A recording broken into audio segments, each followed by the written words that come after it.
تو جو شیعہ ہیں وہ حضرت امیر معاویہ کی تکریم کیوں نہیں کرتے ہیں، ادب کیوں نہیں کرتے ہیں؟ ظاہر جو قابل تکریم ہوتا ہے اس کا ادب کیا جاتا ہے نا دین میں. جو نہیں ہے قابل تکریم تو قرآن میں بھی جو لوگ نہیں ہیں تکریم کے قابل، تو یہ شیعہ کے ساتھ نہیں ہے. یہ شیعہ اہل سنت زیادہ اس موقف پر ہیں کہ وہ نہیں ہے قابل تکریم. اہل سنت کی کتابیں شیعہ سے زیادہ ہیں.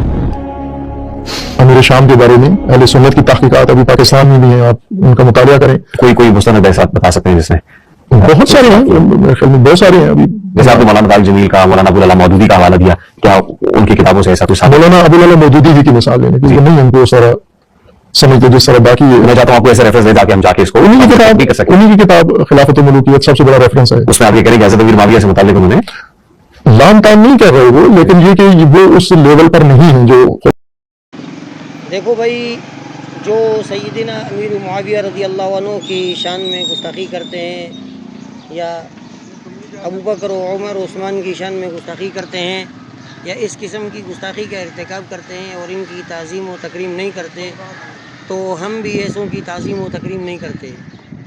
تو پھر جو ہے ہم جب ان کی تعظیم و تکریم نہیں کرتے تو ان لوگوں کو غصہ آتا ہے، اور پھر یہ لوگ جو ہے وہ ہمارے صحابہ کی شان میں خصوصاً ابوبکر و عمر عثمان و امیر معاویہ کی شان میں گستاخیاں کرتے ہیں. ایسے لوگوں کی تعظیم و تکریم ہم بھی نہیں کرتے، اور زبردستی جو کروائے گا وہ چڑھ گیا ہمارے آگے، آپ سمجھ سکتے ہیں.